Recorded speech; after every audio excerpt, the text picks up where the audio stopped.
Shalom dan selamat pagi kepada semua pendengar sentapan firman Tuhan pada pagi hari ini 5 Jun 2022 bersamaan dengan hari Ahad, hari Minggu Pentakosta.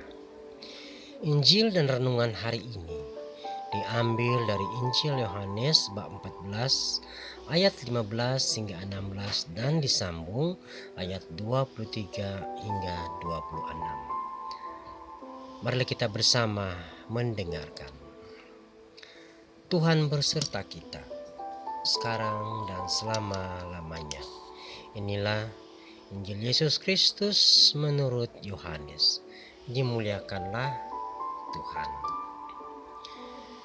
Dalam perjamuan malam terakhir, Yesus bersabda kepada murid-muridnya, "Jikalau kamu mengasihi aku, kamu akan menuruti segala perintahku. Aku akan meminta kepada Bapa dan Ia akan memberikan kepadamu seorang penolong yang lain, supaya Ia menyertai kamu selama-lamanya." Jawab Yesus, "Jika seorang mengasihi aku, ia akan menuruti firman-Ku, dan Bapa-Ku akan mengasihi dia, dan kami akan datang kepadanya dan diam bersama-sama dengan dia. Barang siapa tidak mengasihi aku, ia tidak menurut firman-Ku, dan firman yang kamu dengar itu bukanlah daripadaku, melainkan daripada Bapa yang mengutus aku. Semuanya itu kukatakan kepadamu selagi aku berada bersama-sama dengan kamu.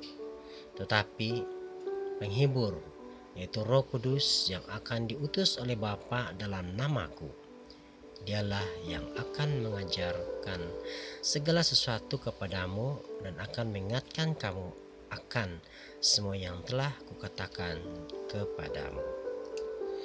Demikianlah sabda Tuhan. Terpujilah Kristus. Saudara dan saudari yang terkasih dalam Kristus, dalam bacaan pertama hari ini kita mendengar lukisan peristiwa Pentakosta.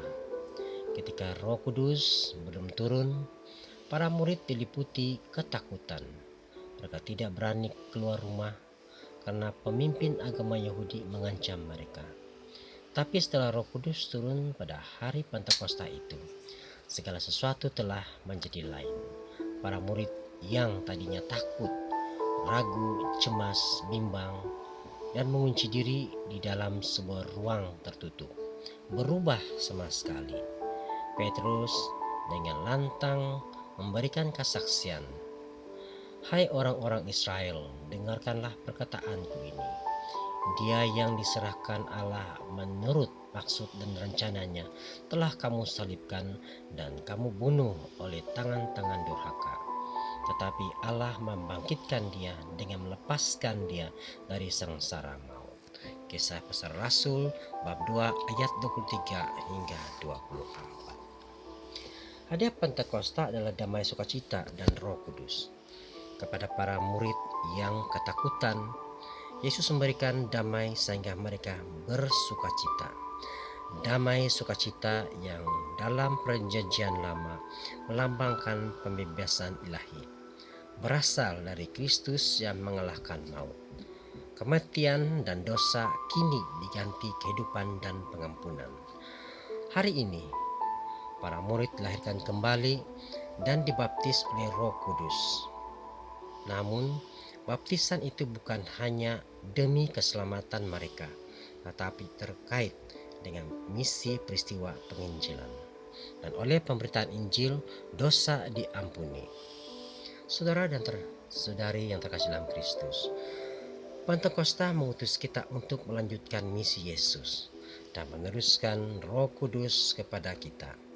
Kita diutus untuk mengampuni dosa sesama seperti Kristus telah menjadikan anak domba Allah bagi kita. Saudara dan saudari, dari peristiwa Pentakosta itu kita mendapat pesan yang kuat tentang peranan Roh Kudus. Roh Kudus mampu memberi semangat baru kepada kita, yang mampu mengubah hidup kita, yang mampu membuat kita menjadi saksi dan tidak takut lagi akan risiko akibat kesaksian itu. Roh Kudus itu berkuasa dan bahkan jauh lebih kuat dari kecemasan kita. Mungkin terkadang kita mengeluh atau cemas tentang berbagai hal. Namun, saudara dan saudari yang terkasih dalam Kristus, persoalannya ialah apakah kita cukup membuka diri terhadap Roh Kudus? Apakah kita terbuka terhadap Roh Kudus dan membiarkan Dia berkarya di dalam diri kita? Mari kita bersama-sama berdoa. Utuslah Roh Kudus-Mu ya Tuhan, agar hidupmu diciptakan baru bagi kami. Amin. Tuhan memberkati.